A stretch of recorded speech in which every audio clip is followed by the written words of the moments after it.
idle, who has got a talent, but still not doing anything, and he watches the people around who is going to the office, who are going to the office, working in the fields, who are operating, the person will feel really sick of life. And these are the people who are not enthusiastic of life and they're just waiting for something to happen. And a person who is living in this world without working, without doing anything for anybody, I don't know if the soul and spirit really call short after life, they would be ever happy with their own souls and spirits. So that is another thing. And I would also like to tell you, kindly read books.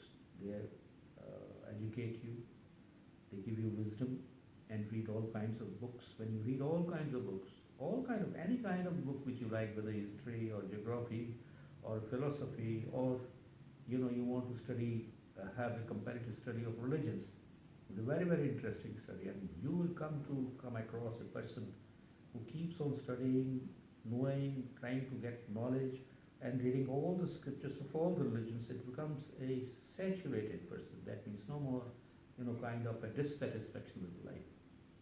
You are your own teacher. You get my mind. Another thing which I'd like to tell you, start feeling your empathy. Start feeling yourself in others.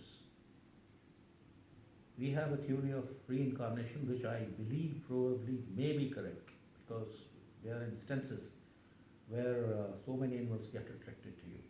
There was an instance, and I am just trying to correlate with good health or things like that. One of the dogs which I had not seen before, I used to call him Kalu. He jumped the fence, barbed wire, plucked a stalk of the rose flower, and came to me, and my wife we were both walking, and presented me with a flower. I don't want to correlate in some other way, like, theory of reincarnation or things like that, but I believe that you must try to understand the lives of others, what kind of a problem any creature can face if in case you are in that creature's position. So therefore, try to love nature. We are all products of nature, supreme energy, supreme being. God only knows whether God has been nature or God is the product of nature. It's only, people who are enlightened people that can explain, but there is truth in everything. So what I mean to say is, you're getting early in the morning, you're seeing the sunrise, you're seeing the birds chirping. At the same time, put yourself in others' positions, and whether it's a human being, try to understand the problems of others too. That is a kind of, where I do not quote religions and scriptures, but there were people long time back, even now some of them are there, that they have been asked, instructed to part away all their riches and distribute to the poor, and in return, what do you get? What one gets? The happiness, satisfaction, a sacrifice, a kind of you have voluntary martyrdom, voluntary martyrdom. You're sacrificing your everything, life yourself. You're not taking somebody else's life. You're giving yourself to the world. You are giving yourself to the world for a cause which is most beloved to you. Even if you have, you don't have so many things of life. So what I mean to say, I'd like you to enjoy a good health. But all this, what I've talked to you, these are the physical.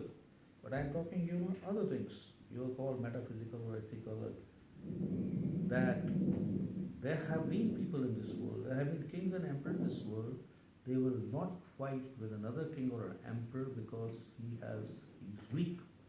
His strength physically is weak. His army is not good. These are the instances which have happened when a very powerful, strong emperor refused to fight his enemy because he is not as strong as himself. He will say, I'll only fight with the person who matches me, who is a match to me. So those kinds of standards one must achieve.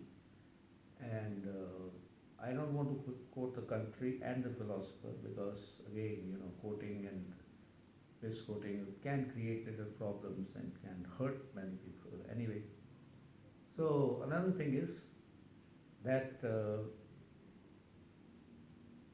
you cannot remain in isolation unless you, by virtue of your nature, your thought process, you remain to be silent and aloof. Remaining aloof and silence, of course, is a kind of a meditation. And do not, I would like to say, is bombard your brain with so many thoughts. Your brain is a pristine reflection of your personality, a reflection of a spirituality, and it should not be preoccupied, bombarded with so many millions and thousands of thoughts coming and striking it, and you're nowhere.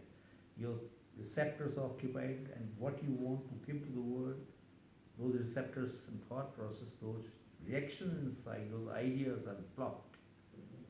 So therefore, give some time for your mind and brain to relax and tell everything, all the invaders, that please do not come and strike my head, my brain. Give me some time. I want to relax. So therefore, how to do it? Number one is voluntary in state of consciousness. In a state of consciousness, you have blankness. You start looking at an object. You recite something, say, you focus on something, but do not permit anything to come to your mind. Do not permit anything to come into your mind. No idea, absurd idea, or some kind of a negative thought or even positive thought come to you. Keep it blank. So therefore, what inference we draw from this is that a person should get rest and should give rest to the mind. You cannot give rest to your, when the heart is beating, you cannot say, now, okay, it's night time, now stop beating. No. Your vital functions are working. They are not being overtaxed or something else. So therefore, you must give adequate rest to your mind and body. That you sleep, and one should sleep, normally 6 hours a day is less, so you can comfortably sleep for 7 hours a day, number one. And in the lunch, if during daytime, and if you can afford, you must have about 15 minutes to half an hour rest somewhere in your office or otherwise. This should be officially permitted to everybody, I believe. If you're a doctor, even then, it's very difficult for doctors to,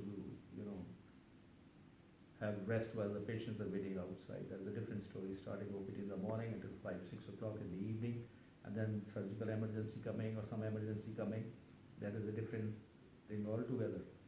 But otherwise, those people who can afford, they must take adequate rest. They must take adequate rest. And there are certain life-prolonging things which you can do. That you may take certain drugs which are known to prolong life. Do not go for these kind of, preparations which are shown in various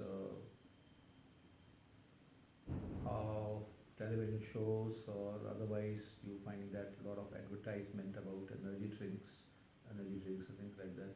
But however, there are certain proven things which are good for your health. And these things are number one. Tomato, red tomato is a medicine. Red tomato is a medicine. Eat plenty of it and take plenty of fluids orally. Number two, ginger.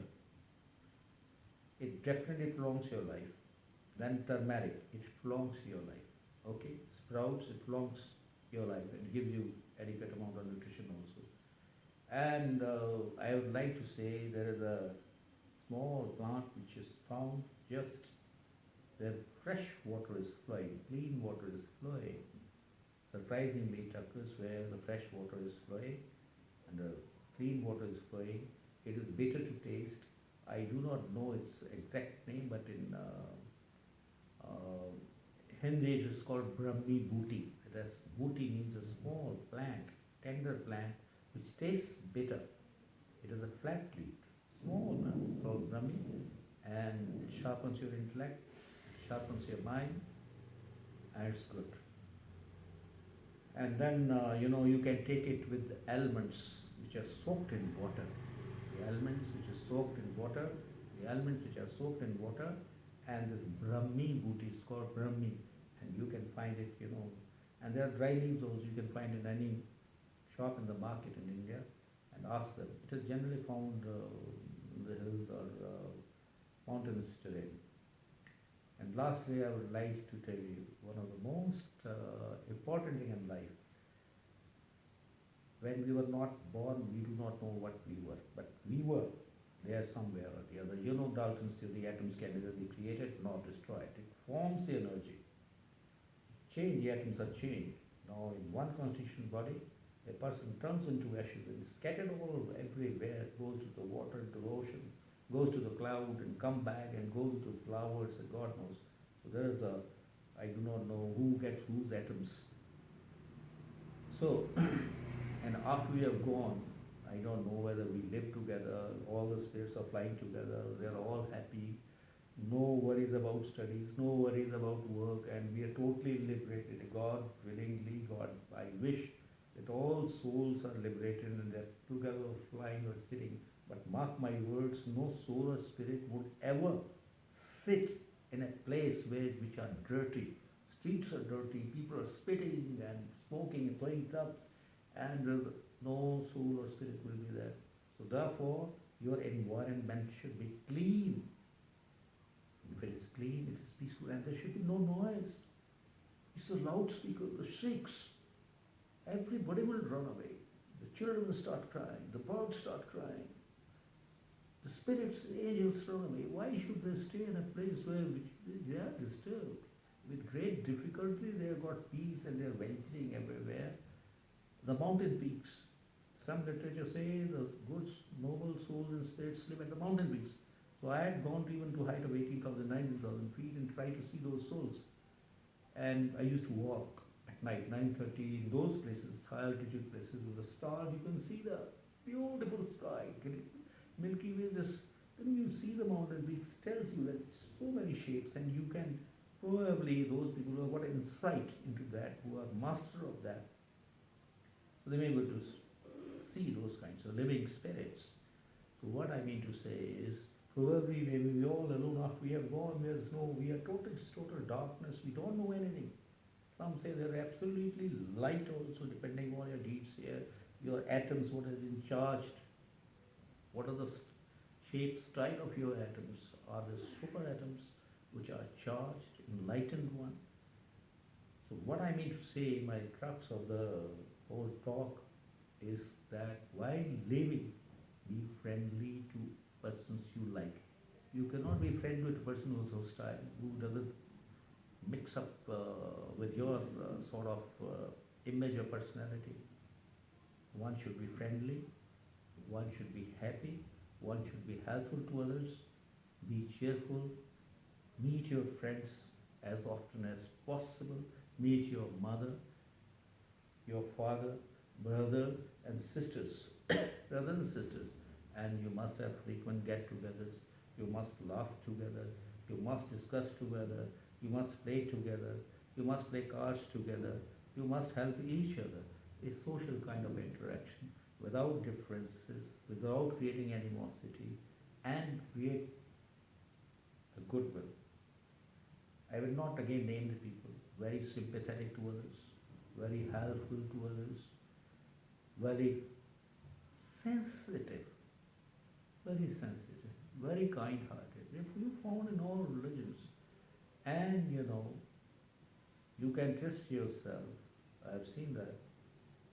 Try to encourage and develop friendship with the birds, feed them.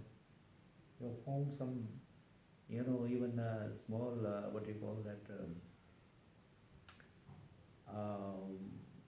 any kind of a innocent animal, squirrels, and if you give something to the squirrels, after all, the relationship in this world depends upon how best you can benefit other person. Whether it is a squirrel or it's a bird, will come, they know the person. But otherwise, man is such a creature that even a tiger at times is satisfied. Even seeing a child will go away. Even the tiger will go away. Any animal which comes across when you're walking is a little scared. Bird will run away, the dog will perish, the cat will go away. Even if your intentions are good, you want to show some kind of action, they'll not understand. Unless you develop that habit. You develop that habit within yourself that you mean good for everybody. So therefore, lastly, I will close it. Maintain a good health.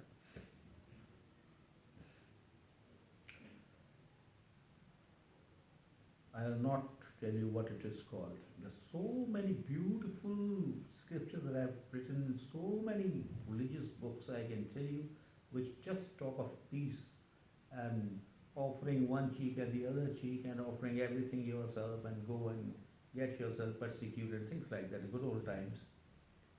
But what I mean to say is, concept of so many good things and virtues of life, which is for the good of others also and for yourself also. Okay? And lastly, I would like to say, you get an intense happiness and a good health also if you work hard and you eat the bread which is coming out of soul, hard work, your perspiration, your honesty. We are a damn good people. We do everything. You are a rich person helping others also, but you are not eating the bread for which you have worked.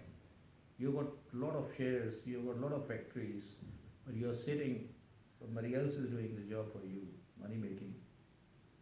Kindly ensure, person may be a king, he may be an emperor, he must, if possible, grow his own food. He may be a priest, he may be a religious person, he may be a monk. What I mean to say is that work for your own livelihood, eat the bread of honesty and perspiration, hard work, and at the same time, you must share it with the others also. Alright. I need not tell you the great people who have said so, and practically so many religions have stressed this.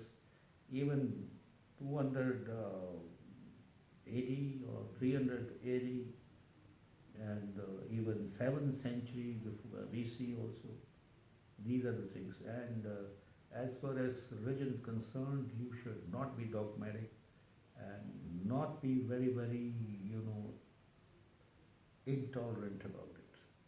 There is goodness in all religions, in all thought process, unless it damages the life of others, whether a tree or a bird or things like that. And with these words, thank you very much, and God bless all of us. Thank you very much.